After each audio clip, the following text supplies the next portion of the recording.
It was a quiet Saturday morning, the kind where the sun filters gently through the windows.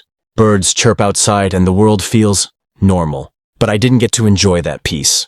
There was a sharp, insistent knock at the door, one of those knocks that immediately sets your nerves on edge. I opened it, and there she was, the infamous HOA Karen, clipboard in hand. Eyes narrowed as if she had personally been sent to enforce the rules of the universe. "You're in violation of HOA regulations," she declared, her tone dripping with self-importance. "You have 72 hours to comply, or we'll take legal action." I blinked, stunned. 72 hours? Comply with what exactly? Our home had been in my family for generations. My grandfather built it with his own hands. Every corner, every brick, every tree in the yard had a story. And here was Karen, as if she had the right to dictate what happened in our family's home. My heart started racing, but I forced myself to stay calm. "You see, I'm not just any homeowner, I'm a JAG officer. I've spent years studying military law, defending service members, and navigating some of the toughest legal challenges imaginable." But Karen didn't know that yet. And in that moment, I realized how badly she underestimated us.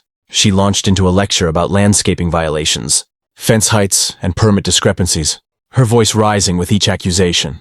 She had the confidence of someone who believed they were untouchable. But I knew something she didn't. HOA regulations have limits, and people like Karen often overstep those limits when they think no one is watching. As she waved the paperwork in my face, I noticed the tiny details, the misspelled names, the incorrect lot numbers, and the citations that didn't apply to our property. She hadn't done her homework. She was relying on fear to intimidate us. I took a deep breath, steadied myself, and decided it was time for a subtle reveal. "I appreciate your concern," I said, my voice calm but firm. "But before you proceed, I should tell you something. I'm a JAG officer." Her eyes widened slightly, just for a fraction of a second. It wasn't enough to scare her off, but it was enough to make her pause. I could see the gears turning in her mind. She hadn't expected this. And at that moment, I realized the power dynamic had shifted. I wasn't just a homeowner anymore. I had the law on my side. Karen blinked, paused, and then tried to recover, flipping through her clipboard as if she could find some way to regain control. But the truth was clear. She had met her match. Karen's eyes flickered with a mix of disbelief and irritation, as if she couldn't quite process that I wasn't an ordinary homeowner. "A JAG officer?" she stammered, her voice faltering just enough to reveal that my words had landed harder than I expected. "Yes," I replied calmly, folding my arms. "Judge Advocate General. I've spent years navigating complex legal codes, defending service members, and ensuring regulations are enforced correctly. And that includes homeowners associations." She tried to recover, adjusting her papers like armor. "That doesn't change the fact that you're in violation," she said, but the confidence in her voice had thinned. I leaned in slightly, my tone steady but firm. "Actually, it does. HOA boards have authority, but it is not limitless. They cannot impose rules retroactively, enforce fines arbitrarily, or threaten eviction without due process. And as the legal representative here, I can assure you, your citations are flawed." Her face hardened. You could almost see her mental checklist collapsing.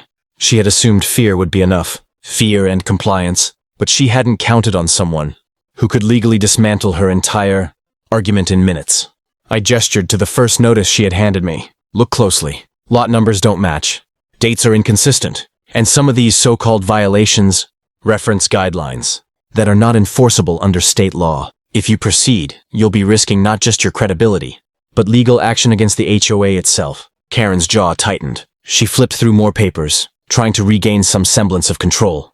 But every move she made only confirmed that she was unprepared. I could see it, the calculation, the panic behind her eyes. This was no longer just a dispute over a fence or landscaping.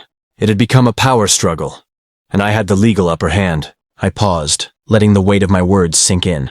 "I understand your role," I continued, "but this home is my family's legacy. Threatening eviction or imposing fines without proper authority is not just unethical, it's illegal, and I will defend this home using every legal tool at my disposal." For a brief moment, silence filled the air. Karen's clipboard hovered uncertainly in her hands, and I could tell she was realizing just how badly she had misjudged the situation. She had walked in expecting to intimidate, to enforce rules unchallenged, and yet here she was, facing someone who could literally turn the tables on her. "Finally," she muttered, something about checking with the board, but it was clear she was rattled. That pause, that hesitation, was all the confirmation I needed. The legal bomb had dropped, and Karen didn't know how to recover. At that moment, I knew this confrontation wasn't over. But the balance of power had shifted completely. What I had yet to see was how far she would go and how much she underestimated the lengths I would go to protect my family's home. After that tense pause, Karen finally straightened her posture, trying to mask the unease I could see in her eyes. She glanced around as if looking for an escape route, then tried to speak with renewed authority. Well, I'll be reporting this to the HOA board. They will decide if action needs to be taken. I smiled faintly, keeping my composure. Of course, I said. And when you do, I trust you'll present accurate information, because any false claim, misrepresentation, or exaggeration could have consequences for the board, and for you personally. Her lips pressed together, a telltale sign of frustration. She was used to fear being enough. People usually cowered, apologized, or nodded obediently. Not me. I wasn't just standing my ground, I was exposing the gaps in her knowledge and her authority. And that realization was rattling her. Over the next few minutes, she started digging through her notes, muttering about previous citations, neighborhood complaints, and precedents. But I could see through it. She had no real evidence. It was all intimidation, all bluff. Karen had assumed no one would challenge her, especially not someone armed with legal expertise.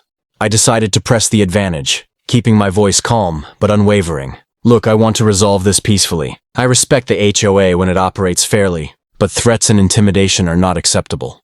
If the board wants to pursue anything, I will respond in writing, citing state law, HOA guidelines, and case precedents. And trust me, they'll have to think twice before ignoring any of it. Her face hardened, a mix of stubbornness and panic.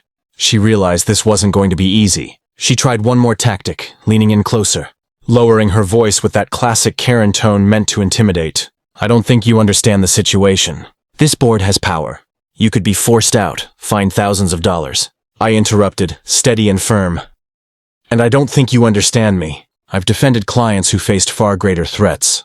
I've fought in courtrooms where stakes were life or career. This home isn't just property, it's family, history, and legacy. And I will protect it using every legal tool available. You don't get to scare me. Her eyes widened, and for the first time, I noticed hesitation so complete that it almost looked like fear. Karen had expected submission, not confrontation backed by law. She realized she had miscalculated. I knew the battle wasn't over, but the psychological upper hand was mine. Karen's desperation was palpable, and I could see the cracks forming in her resolve. It was only a matter of time before her next move would expose just how far she and the board would go to assert control. The tension in the air was almost tangible as Karen muttered something about consulting with the board again. I could see her, panic growing, the mask of authority slipping with every passing second. She hadn't anticipated the full weight of someone who not only knew the law but was willing to enforce it, and now she was scrambling to find any shred of leverage, any way to regain control. I stayed calm, exuding the quiet confidence that comes from years of legal experience. Karen, I said firmly, let me make this clear. Any attempt to intimidate or coerce my family into compliance without proper legal standing will be met with a formal response. I'm not bluffing, and neither is the law. Her lips tightened, and I could see her hesitation. She tried to speak, but the words faltered, her usual aggressive tone replaced by uncertainty. That moment confirmed what I already knew. She had realized she was outmatched. Later that day, I received a formal letter from the HOA board. Karen's reports were riddled with inconsistencies, factual errors, and misinterpretations of the guidelines. I reviewed them meticulously and prepared my response, citing state law, HOA regulations, and specific case precedents. I highlighted every flaw in their claims. The letter concluded with a simple statement. Any further false threats would result in legal action. The board, now fully aware of the legal weight behind my response, quickly backpedaled. Karen, realizing her position was untenable, attempted to salvage her reputation, but it was too late. Her authority had been exposed as a facade. The intimidation tactics, the aggressive demands, the false citations, all of it crumbled under scrutiny. By the end of the week, the HOA formally rescinded all threats and fines. Karen avoided my property like the plague, and any attempts to assert authority were met with polite but firm refusals. The balance of power had shifted definitively. My family's home was safe, protected not only by law, but by the undeniable fact that I would defend it relentlessly. Sitting in the living room that evening, I reflected on the confrontation. It wasn't just about fences, citations, or HOA rules. It was about standing up for what's yours, protecting your family, and refusing to be intimidated. Karen had underestimated the resolve, the knowledge, and the preparation I brought to the table. And that miscalculation cost her authority, credibility, and peace of mind. As the sun set over our family home, I realized that victory wasn't just in winning the confrontation. It was in reclaiming control, protecting legacy, and showing that courage backed by knowledge is unbeatable. Karen had tried to threaten my family's home, but in the end, it was she who was left exposed. The house was ours, the legacy intact, and the lesson clear. Never underestimate someone who knows their rights and knows how to fight for them. If you loved seeing me stand up to Karen and protect my family's home, make sure to hit that subscribe button, give this video a like, and drop a comment below telling us what you would do if you faced an HOA like this. Don't miss the next crazy HOA showdown.